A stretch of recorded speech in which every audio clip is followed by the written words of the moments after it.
ఉన్న బంగారాన్ని విడిపించి ఆ రోజు ఆన్లైన్ రేటుకే మేము కొంటాం. Sharma gold company. ప్రస్తుతం మనతో పాటు ప్రణవానంద ప్రభుజీ ఉన్నారు. వారు చెప్పే మాటలు కానీ, అలాగే వారు చేస్తున్నటువంటి బోధనలు కానీ మనందరికీ ఎంతో ఇష్టం. ప్రత్యేకించి సమకాలీన అంశాలపైన ఎప్పుడు వారు ప్రస్తావిస్తూ ఉంటారు. మన వే ఆఫ్ లైఫ్ అనేది ఎలా ఉండాలని ఎప్పుడు చెబుతూనే ఉంటారు. అయితే ప్రస్తుతం జరుగుతున్న ఇష్యూస్ పైన, అలాగే మనందరికీ చాలా సందేహాలు ఉన్నాయి. వీటి గురించి వారిని అడుగుదాం అనుకున్నాం. వారిని ఆహ్వానించాం స్టూడియోకి. ప్రస్తుతం మనతో పాటు ఉన్నారు. వారితో మాట్లాడి మరిన్ని విషయాలు తెలుసుకుందాం. ప్రభుజీ హరే కృష్ణ. హరే కృష్ణ. బ్రహ్మ ముహూర్తం చాలా ముఖ్యమైనది, విలువైనది. అయితే చాలా మందికి దాని వాల్యూ తెలియట్లేదు అనేది ఇప్పుడు వస్తున్నటువంటి మాట. ఇక్కడ అసలు బ్రహ్మ ముహూర్తం అంటే సరిగ్గా సమయం ఏంటి అని అడుగుతూ ఉంటారు కొంతమంది. 2:30 అంటారు, కొంతమంది 3:30 అంటారు. ఈ కన్ఫ్యూజన్ ఒకటి. అసలు బ్రహ్మ ముహూర్తం విశిష్టత ఏంటండి? అప్పుడు అసలు ఏం పనులు చేయాలి, ఏవి చేయకూడదు? జీవుణ్ణి ఉద్ధరించడానికి చేసే పనులన్నీ బ్రహ్మ ముహూర్తంలో చేయాలి. ఇప్పుడు చూడండి, మనకి సమయం కూడా గుణములతో ప్రభావితమై ఉంటుంది. ప్రొద్దున పూట సత్వగుణ ప్రధానం అని చెప్తారు బ్రహ్మ ముహూర్త కాలం. బ్రహ్మ ముహూర్తం అంటే ఏం లేదండి, 4-4:30 సమయాన్ని బ్రహ్మ ముహూర్తంగా 4 నుంచి 4:30 4 గంటలు అనుకోండి. మీరు సుమారుగా 4 o'clockకి లేవటం అనేది ఒక హ్యాబిట్గా పెట్టుకున్నాం అనుకోండి. ఇంకా మనకి సూర్యోదయం ఎప్పుడు, సూర్యాస్తం ఎప్పుడు క్యాలెండర్లో చూస్తే దానికి ఎగ్జాక్ట్గా 2 గడియలు ముందు లేస్తాను. అవన్నీ అవసరం లేదు. రోజు 4 o'clockకి లేసారనుకోండి, ఇంకా జీవితంలో దానికంటే మంచి అలవాటు ఇంకోటి లేనే ఉండదు. 4-4:30 ఇది చాలా మంచి అలవాటు అండి. మేము ఇప్పుడు సుమారుగా 2012 నుంచి ప్రతిరోజు 3:30-4 గంటలకు లేస్తున్నాం. కాబట్టి మాకు తెలుసు ఆ అనుభూతి. ప్రొద్దున పూట బ్రహ్మ ముహూర్తంలో లేచి ఆ సాధన చేసుకోవటం, దానివల్ల వచ్చే శక్తి, దానివల్ల వచ్చే ఒక భగవద్ అనుభూతి, దానివల్ల మనకి లభించే ఒక పాజిటివిటీ, మానసిక బలము అనేది చాలా విశేషం. మనం వినే ఉంటారు మీరు చిన్నప్పటి నుంచి, early to bed early to rice keeps a man healthy wealthy and wise అంటారు. 3 విషయాలు. ఎవరికి హెల్దీగా ఉండాలి అని ఉండదండి, ఎవరికి వెల్దీగా ఉండాలని ఉండదండి, ఎవరికి వైజ్గా ఉండాలని ఉండదండి. కాబట్టి ప్రొద్దున పూట లేవాలి. అంతేగాని మనం రాత్రంతా సీరియల్లు, సినిమాలు, వాట్సాప్లు చూసుకుంటూ ఉన్నాం అనుకోండి, ప్రొద్దున పూట లేవలేదనుకోండి, సూర్యుడు ప్రత్యక్ష దైవము అని అంటారు. భగవంతుడి యొక్క నేత్రములలో సూర్యుడు, చంద్రుడు ఉంటాడు. స్వామి యొక్క అంశ ఆ సూర్యుడి లోపల అందుకే మనం సంధ్యాబంధనం చేసినప్పుడు సూర్య మండల మధ్యలో ఉండే నారాయణుడికి మనం అర్ఘ్యం సమర్పణ చేస్తాం అనమాట. సంధ్యాబంధనం చేసేటప్పుడు ఆ మంత్రాలు మనం చేసుకున్నప్పుడు ఆ అనుష్ఠానంలోకి వస్తాయి. అప్పుడు స్వామియే సాక్షాత్తుగా, ఇప్పుడు చూడండి, మీ ఇంటికి ఒక పెద్ద వచ్చారనుకోండి, మనం హ్యాపీ పడుకొని ప్రొద్దున పూట 10 గంటలకు లేసి వచ్చాడా ఆయన, బాగున్నాడా, తిన్నాడా అని మనం వెళ్ళిపోతామండి. ఉంటాడు ఆయన. వచ్చే లోపలనే లేసి మనం అన్ని సిద్ధం చేసుకొని రూమ్ అంతా క్లీన్గా నీట్గా పెట్టుకొని ఆయనకు కావాల్సిన వస్తువులన్నీ పెట్టుకొని రెడీగా ఉంటాం. అంతే కదండి. అలానే సాక్షాత్తుగా భగవంతుడు సూర్యమండల మధ్యలో ఉద్భవిస్తూ ఉన్నప్పుడు ఆయన వచ్చే లోపలే మనం రెడీ అయిపోయి ఆయనను స్వాగతించడానికి రెడీగా ఉండాలి. ఆ సమయం ఎంతో ఇంపార్టెంట్. మీరు చూడండి, చిన్నప్పుడు ప్రొద్దున లేసి చదువుకో బాగా ఎక్కుతుంది, ప్రొద్దున లేసి చదువుకో బాగా ఎక్కుతుంది.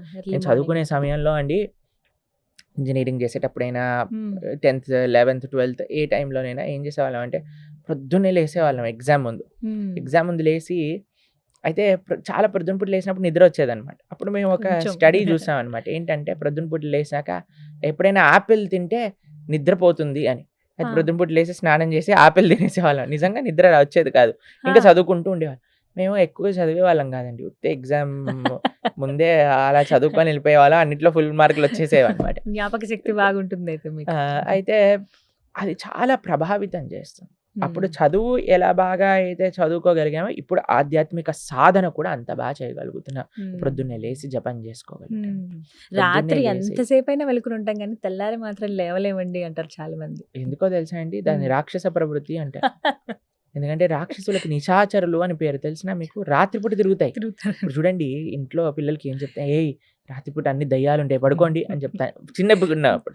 అదే మనం పెద్దవాళ్ళు రాత్రులంతా తిరుగుతూ ఉంటారు. దయ్యాలు ఎక్కడో కాదు, ఎవరైతే రాత్రిపూట తిరుగుతారో వాళ్ళే దయ్యాలు.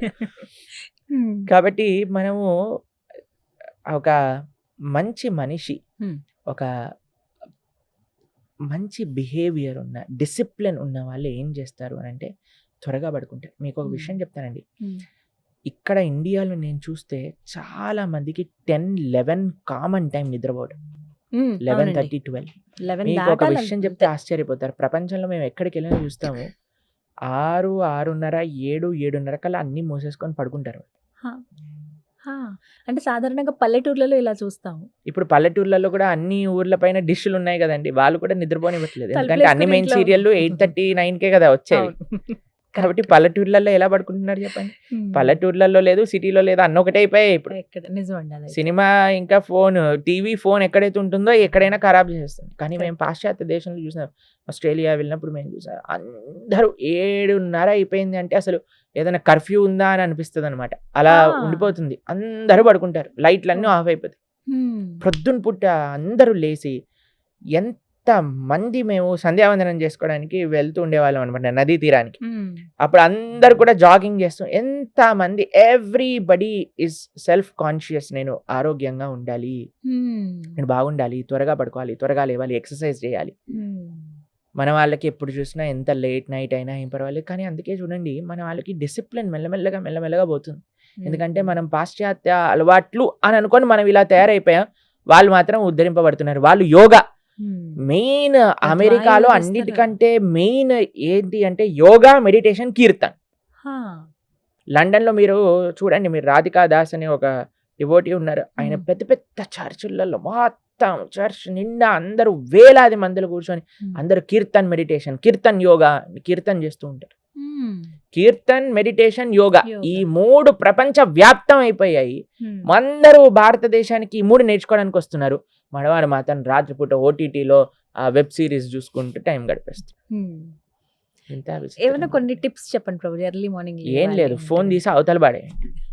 8:30 అయిందంటే ఫోన్ స్విచ్ ఆఫ్ చేసేసండి. ఏమి ప్రపంచం మునిగిపోదు నువ్వు ఫోన్ ఆఫ్ చేయటం వల్ల, అది గుర్తుపెట్టుకోవాలి. అందరు అనుకుంటారు, వామ్మో నా ఫోన్ లేకపోతే, నేను ఫోన్ ఆన్సర్ చేయకపోతే, నేను మెసేజ్కి రిప్లై చేయకపోతే ఏమవుతుంది? ఏమీ అవ్వదయ్యా, ఏమీ అవ్వదు. మనం కంట్రోల్ కాదు, భగవంతుడు కంట్రోల్ చేస్తున్నాడు ఈ ప్రపంచానికి. ఒక టైం పెట్టుకోండి, వాట్సాప్లో స్టేటస్లో పెట్టండి. ఒక ఆయన చూసి, from today I'm not going to use WhatsApp for next 3 months అని పెట్టాడు. మళ్ళీ నెక్స్ట్ డేనే వాట్సాప్ స్టేటస్ పెట్టాడు అనమాట. అలా కాకుండా మీరు ఏం చేయాలంటే ఒక వాట్సాప్ స్టేటస్లో పెట్టండి, మీ డిస్ప్లే పిక్చర్ పెట్టుకోండి. ఏంటి అని అంటే, after 8:30 I will be not answering any of the messages and calls. కనీసం ట్రై చేయండి మీరు. మీకు ఒక విషయం చెప్తానండి, నిద్ర రాక చాలా మంది కష్టపడుతున్నారు ఈ రోజులలో. దాంట్లో డాక్టర్ ఏం చెప్తాడు తెలుసా అండి, కనీసం పడుకునే 1.5 గంట ముందు నుంచి స్క్రీన్ చూడకూడదు అంటే. 12 hours. ఆ స్క్రీన్ వల్ల, స్క్రీన్ లో నుంచి వచ్చే ఆ లైట్ మనస్సుని హైపర్ యాక్టివ్ చేసేస్తుంది అనమాట, నిద్ర రానివ్వకుండా. ఓకే. అందుకే అన్నిటికంటే బ్యాడ్ హ్యాబిట్ ఏంటి అంటే, రాత్రి పడుకునే క్షణం వరకు ఫోన్ చూసి ప్రొద్దున లేవంగానే ఫోన్ చూడు. వెంటనే ఇంతకు ముందు ప్రొద్దున లేవంగానే చేతుని చూసుకొని మనం ప్రార్థన చేసుకుని, హరినామ స్మరణ, హరి అష్టకాన్ని చేసుకొని, భాగవత ఆచార్యులకు ప్రణామం చేసుకొని, భూదేవికి దండం పెట్టుకొని, ఇప్పుడు ఎవరికి దండం లేదు, ఫోన్కి దండం. అమ్మా ఛార్జింగ్ ఉందా లేదా, అమ్మో ఛార్జింగ్ అయిపోయింది, ఛార్జింగ్ తొందరగా పెట్టండి, ఏ మెసేజ్లు వచ్చాయో ఏమైందో, మొత్తం ప్రపంచాన్ని ఈయన నడిపేస్తున్నట్టుగా. కాబట్టి మా సిన్సియర్ అడ్వైస్, మీకు ఏదైనా కావాలంటే ఒక డిసిప్లిన్ మెయింటైన్ చేయండి. మానవ జీవితంలో డిసిప్లిన్ కాని వచ్చింది అని అంటే, దానికంటే యూ విల్ బికమ్ ఎక్స్ట్రాడినరీ. మీరు జీవితంలో ఏది సాధించాలన్నా సాధించగలుగుతారు.